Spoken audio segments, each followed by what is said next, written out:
Hello friends, welcome back to your own channel. Friends, आज मैं आपके लिए एक मिलिट्री स्टोरी लेकर आई हूँ और इसका बैकग्राउंड जो है वो है वर्ल्ड वॉर 1, प्रथम विश्व युद्ध का बैकग्राउंड है। तो ये इमोशनल स्टोरी तो है लेकिन काफ़ी मोटिवेट करेगी आपको। और जो इसमें वर्ड मीनिंग है वो ज़्यादातर मिलिट्री से रिलेटेड है, तो आपको हर टाइप की वोकेबलरी तो लर्न करनी चाहिए। तो इस स्टोरी का टाइटल है a true friend. True means सच्चा एंड फ्रेंड दोस्त। तो एक सच्चा दोस्त। इस स्टोरी में कौन है सच्चा दोस्त, आइए जानते हैं। Horror gripped the heart of the world war 1 soldier. Horror means डर या भय, और ग्रिप छा जाना या हो सकता है जकड़ लेना। हार्ट दिल, वर्ल्ड वॉर 1 प्रथम विश्व युद्ध, सोल्जर सैनिक। तो प्रथम विश्व युद्ध के सैनिक के दिल को जकड़ लिया था या उस पर छा गया था भय या डर। एज ही सॉ, वैसे तो सैनिक डरते नहीं है लेकिन उसने ऐसा क्या देखा।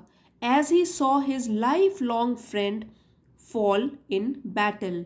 बैटल मीन्स युद्ध। एज जैसे ही, सॉ देखा, सी का पास्ट टेंस हो गया देखा, saw his lifelong friend. Life long मतलब बचपन से ही जो उसका दोस्त था, जीवन भर का दोस्त था। फॉल इन बैटल, तो उसको युद्ध में गिरते हुए देखा। अब उसने तो देखा है, उसको पता नहीं है कि वो घायल हुआ है, कि वो शहीद हो गया है, कि उसको थोड़ी सी चोट लगी है। तो ये तो हम स्टोरी में जानेंगे। तो ये कहते हैं कि प्रथम विश्व युद्ध के सैनिक के दिल पर भय छा गया जैसे ही उसने अपने जीवन भर के दोस्त को गिरते हुए युद्ध में गिरते हुए देखा। Caught in a trench with continuous gun fire whizzing over his head. Caught मतलब फंसा हुआ है, इन अ ट्रेंच, और ट्रेंच वो होता है जो बंकर बनाया हुआ होता है, एक गहरा गड्ढा जहाँ पे सैनिक छुप जाते हैं। तो उसको कहते हैं या तो गड्ढे में या खाई में, है ना। तो वो काफ़ी गहरा भी होता है जिसमें शेल्टर मिल जाता है सैनिकों को ग्राउंड के नीचे। तो ग्राउंड के अंदर वो गड्ढा बना के उसमें रहते हैं, वहीं से फायरिंग होती है, शेलिंग होती है। तो ट्रेंच मतलब गड्ढे में या खाई में वो बैठा हुआ था या फंसा हुआ था। With continuous gun fire, continuous means लगातार, गन फायर गोलियों की आवाज़, विजिंग ओवर हिज हेड। अब वो तो ज़मीन के अंदर गड्ढे में बैठा हुआ है, तो गोलियां विजिंग ओवर, गोलियों की आवाज़ें, विजिंग का मतलब होता है सनसनाते हुए एक जगह से दूसरी जगह में जाना। तो यहाँ है उसके सिर के ऊपर से सनसनाते हुए तेजी से इधर उधर जा रही थी गोलियां, तो गोलियों की आवाज़ उसको सुनाई दे रही थी। The soldier asked his lieutenant. इसको लेफ्टिनेंट प्रोनाउंस करते हैं, स्पेलिंग आप देख लीजिए, LIEUTENANT, लेफ्टिनेंट, है ना। ऑफिसर होता है, फर्स्ट रैंक होता है उसका, ऑफिसर रैंक का पहला रैंक होता है ये लेफ्टिनेंट, ठीक है। तो जब उस सैनिक ने आस्ट पूछा, हिज अपने लेफ्टिनेंट को या ऑफिसर को, if he might go out into the no man's land, कि अगर वो जा सकता है, he might go out, if अगर वो जा सकता है, कहाँ जा सकता है, into the no man's land. अब नो मैंस लैंड एक फ्रेज है, इसका मतलब होता है कि जैसे दो युद्ध कर रहे हैं, दो अलग अलग देश हो गया, अलग अलग जो भी सैनिक हैं अलग अलग देशों के, वो युद्ध कर रहे हैं। तो एक बीच का एक जो लैंड होता है, जो ज़मीन होती है जिस पर दोनों देशों में से किसी का भी अधिकार नहीं है, उसको बोलते हैं नो मैंस लैंड। मतलब किसी का भी उस ज़मीन पर अधिकार नहीं है, वहाँ पर क्या वो जा सकता है। बिटवीन द ट्रेंचेस, वो खाई, काफ़ी सारे गड्ढे हैं, उन्हीं का तो नहीं है ना, उसी सोल्जर का गड्ढा नहीं है, बहुत सारे ट्रेंचेस खुदे हुए हैं, वहाँ पे गड्ढे खुदे हुए हैं।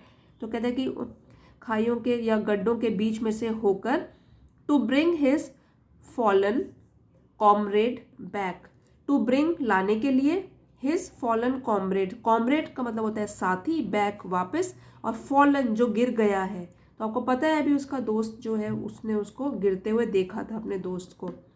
तो अब हम पूरे सेंटेंस, क्योंकि बहुत लंबा सेंटेंस है, इसको तोड़ तोड़ के इसका मीनिंग समझते हैं। Cot in a trench with continuous gun fire whizzing over his head. अब गड्ढे में वो फंसा हुआ था, लगातार गोलियों की आवाज़ तेजी से सनसनाते हुए उसके सिर के ऊपर से आ जा रही थी। The soldier asked his lieutenant, और तो उस सैनिक ने अपने ऑफिसर से पूछा, if he might go out into the no man's land, अगर वो जा सकता है या क्या वो जा सकता है नो मैन्स लैंड पर, उस जमीन पर जहाँ पे लड़ाई हो रही है, बिटवीन द ट्रेंचेस, गड्ढों के बीच में, to bring his fallen comrade back, अपने गिरे हुए साथी को वापस लाने के लिए, जो कि घायल हो चुका है या अभी हमें पता नहीं है क्या हालत है, ये तो हमको आगे स्टोरी में पता लगेगी। You can go, inverted commas में लिखा गया है, डायलॉग है, किसी ने डायरेक्ट स्पीच में बोला है, यू कैन गो, आप जा सकते हो।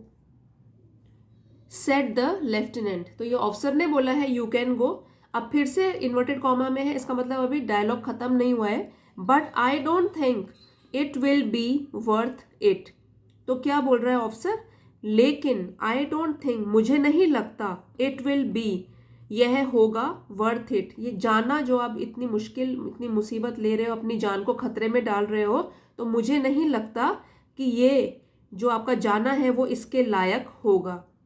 Your friend is probably dead, तो हो सकता है आपका जो दोस्त है, प्रोबेबली मीन्स शायद, और डेड तो यहाँ पे हम ये नहीं बोलेंगे मर गया, हम बोलेंगे शहीद हो गया, तो हो सकता है आपका फ्रेंड जो है, दोस्त है, वो शहीद हो गया हो। And you may throw your life away, you may, और हो सकता है आप अपना, योर लाइफ, अपना जीवन, थ्रो अवे मतलब बर्बाद कर दें, कि ऐसा ना हो कि आप भी अपनी जान को खतरे में डाल दें, बीच में हो सकता है गोलीबारी काफ़ी हो रही है, आपको ही गोली लग जाए, तो ये इतना खतरा मोल लेना वर्थ इट नहीं है, इसके लायक नहीं होगा। हो सकता है आपका जो फ्रेंड है, दोस्त है, शायद शहीद हो चुका हो, और अपना जीवन आप बर्बाद मत कीजिए। You may throw your life away, हो सकता है आपका जीवन भी बर्बाद हो जाए।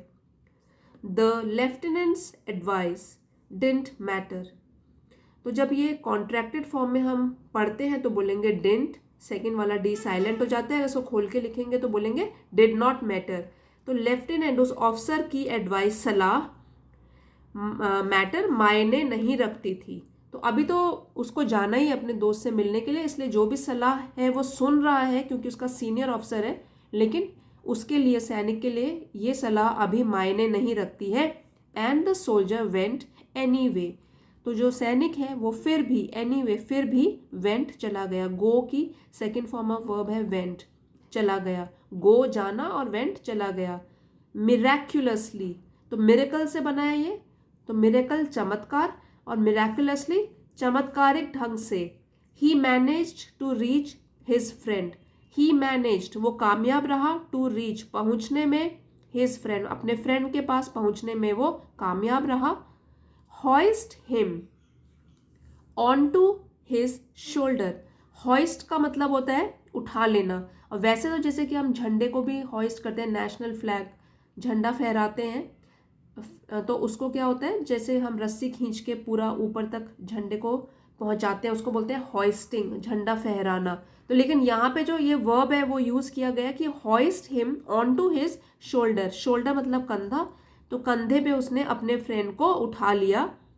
And bring him back to their company's trench, and bring him back, तो वो कामयाब रहा अपने फ्रेंड के पास पहुंचने में, उसने उसको अपने कंधे पे उठा लिया और ले आया, या कामयाब रहा लाने में, टू देयर कंपनीज ट्रेंच, अपनी कंपनी का जहाँ उनका गड्ढा था, जहाँ उसकी ट्रेंच थी, वहाँ तक आने में वो कामयाब रहा अपने फ्रेंड के साथ।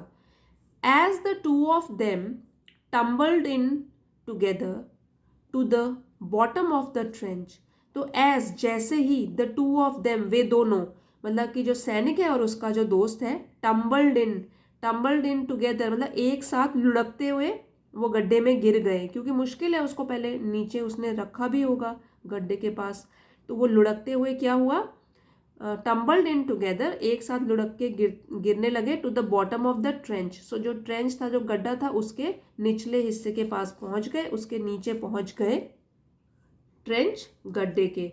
तो अब ये ट्रेंच है थोड़ा बड़ा है, यहाँ ऑफिसर भी है पहले से, है ना, तो वहाँ पे इतना छोटा नहीं है कि एक ही आदमी आ सके, वहाँ पे कई लोग आ सकते हैं।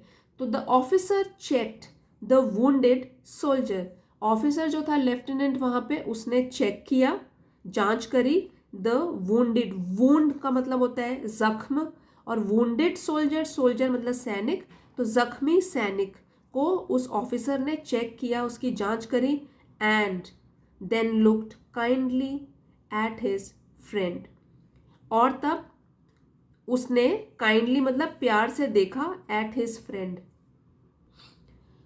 जो सैनिक की वो जांच कर रहा है उसके दोस्त को, मतलब जो सैनिक पहले उसको लेकर आया था उसकी तरफ देखा। यहाँ हिज जो है प्रोनाउन किसके लिए यूज किया गया है, क्योंकि वो तो उसकी जांच कर रहा है पहले, और तब वो देख रहा है उसके दोस्त की तरफ। I told you it wouldn't be worth it, ये भी इन्वर्टेड कॉमास में है, इसका मतलब कि किसी के द्वारा ये डायलॉग बोला गया है, ही सेड। अब यहाँ पर तो ये ही लेफ्टिनेंट के लिए है, ऑफिसर के लिए है, क्योंकि उसी ने ही ये शब्द कहे थे, I told you it wouldn't be worth it, मैंने तो तुमको पहले ही बताया था कि जो ये जोखिम जोखिम जो तुम ले रहे हो ये इम्पोर्टेंट नहीं है इतना, या इसके लायक नहीं है, जोखिम उठाने के लायक नहीं है, ही सेड, ऑफिसर ने बोला। Your friend is dead and you are mortally wounded, तो अब क्या बोला ऑफिसर ने, अभी कंटिन्यू कर रहा है, इन्वर्टेड कॉमास में है, डायलॉग चल ही रहा है कि तुम्हारा जो दोस्त है वो शहीद हो गया है, your friend is dead and you are mortally wounded, और तुम भी वुंडेड मतलब जख्मी हो गए हो। अब वहां जाने में हो सकता है वो भी घायल हो गया हो जो सैनिक है, मॉर्टली, वो भी मॉर्टली, मतलब ऐसा नहीं है कि उसको बस एक कुछ स्प्लिंटर लग गया, कुछ बारूद लग गया, ये नहीं है, वो भी बहुत बुरी तरीके से जख्मी हो रखा है। मॉर्टल, मॉर्टल का मतलब होता है मृत, तो प्राण घातक रूप से, मतलब उसके प्राण भी जा सकते हैं, इतनी बुरी तरीके से वो घायल हो गया। लेकिन अब क्या बोलता है वो सैनिक, इट वॉज वर्थ इट दो सर, सेड द सोल्जर, तो सैनिक ने अपने ऑफिसर को बोला, इट वॉज वर्थ इट दो सर, हालांकि सर आप जो भी कहो मेरा जाना वो बहुत कामयाब रहा, इट वॉज वर्थ इट, हाँ ये महत्वपूर्ण रहा मेरे लिए, सेड द सोल्जर, सोल्जर ने जवाब दिया। What do you mean worth it, responded the lieutenant, तो जो ऑफिसर है वो बोल रहा है कि क्या मतलब है तुम्हारा, व्हाट डू यू मीन क्या मतलब है तुम्हारा, वर्थ इट मतलब कि कैसे था ये लायक इसके, इतना जोखिम उठाना, और देखो आपको भी इतनी बुरी तरीके से चोट लग गई है, कैसे कह सकते हो कि ये इसके लायक था। योर फ्रेंड इज डेड, तो लेफ्टिनेंट बोल रहा है कि आपका जो फ्रेंड है वो तो शहीद हो गया है। तो अब जो सैनिक है वो बोलता है yes sir, the private answer, यहाँ प्राइवेट सैनिक के लिए बोला गया है कि सैनिक ने जवाब दिया यस सर, हाँ मैं जानता हूँ sir, but it was worth it because when I got to him, तो ये कह रहा है कि हाँ ये इसलिए वर्थवाइल था या इसलिए लायक था क्योंकि when I got to him का मतलब जब मैं उसके पास गया, उसके मतलब अपने फ्रेंड के पास गया, ही वॉज स्टिल अलाइव, तो वॉज का मतलब था, स्टिल मतलब अभी भी, अलाइव जीवित, वह अभी भी जीवित था, and I had the satisfaction, satisfaction मतलब संतुष्टि, और मुझे संतुष्टि हुई, of hearing him saying, of hearing him saying मतलब जब मैंने उसे सुना ये बोलते हुए, तो मुझे संतुष्टि हुई जब मैं वहाँ पहुँचा और मैंने सुना उसे बोलते हुए या उसकी बात सुनकर। अब ये जो सेंटेंस है, बोल तो रहा है ये सैनिक, लेकिन ये वर्ड्स रिपीट कर रहा है अपने फ्रेंड के जो कि शहीद हो गया है, लेकिन अभी उसने क्या बात सुनी थी जब वो उसको लेने के लिए, घायल को लेने के लिए जब पहुंचा था, जिम, तो अब हमको पता लग गया सैनिक का नाम जिम है, जो लेफ्टिनेंट जो ऑफिसर के साथ खड़ा है अभी, gym, I knew you would come, तो क्या बोला उसके फ्रेंड ने जब उसकी जान जा रही थी, तो उसने बोला आई न्यू, मुझे पता था, यू वुड कम, कि तुम आओगे, तो कितनी बड़ी बात कह दी। और देखिए कि ये लाइन और ये शब्द उसने अपनी जान गंवाने से पहले अपने दोस्त को कहे कि मुझे तो पूरा यकीन था कि तुम आओगे, मतलब कि तुम्हें मेरी परवाह होगी और तुम मुझे लेने के लिए आओगे, तो मुझे इतना विश्वास था। और ये भी जो है जिम है वो भी एक ट्रू फ्रेंड है, सच्चा दोस्त है, क्योंकि वो अपने इतने जोखिम उठा के भी वो अपने फ्रेंड को बचाने के लिए गया।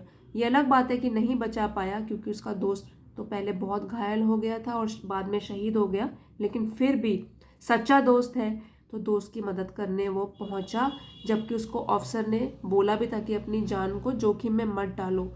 तो ऐसे ही होते हैं ट्रू फ्रेंड्स। और सही अर्थों में निस्वार्थ भावना से जब उसको अपने जान की परवाह किए बिना भी उसने इतना बड़ा जोखिम लिया, तो उसके लिए यही संतुष्टि रही कि लास्ट में एटलीस्ट उसका जो दोस्त है वो शांति से शहीद हो पाया। वो शहीद हो गया, लेकिन उसके दिल में भी संतुष्टि रही कि जिम उसको लेने के लिए आया, जिम के दिल में भी संतुष्टि रही कि मैंने अपने दोस्त की मदद की, और लास्ट में उसने जाते हुए भी मुझे देखा। तो दोनों इतने पक्के दोस्त थे। तो आई होप आपको आज की स्टोरी पसंद आई होगी और वोकैबलरी जो है मिलिट्री वोकैबलरी आपने सीखी होगी। और अगर स्टोरी पसंद आई है प्लीज़ लाइक शेयर और सब्सक्राइब करना मत भूलिएगा। मिलते हैं अगले वीडियो में। Thank you everybody for watching.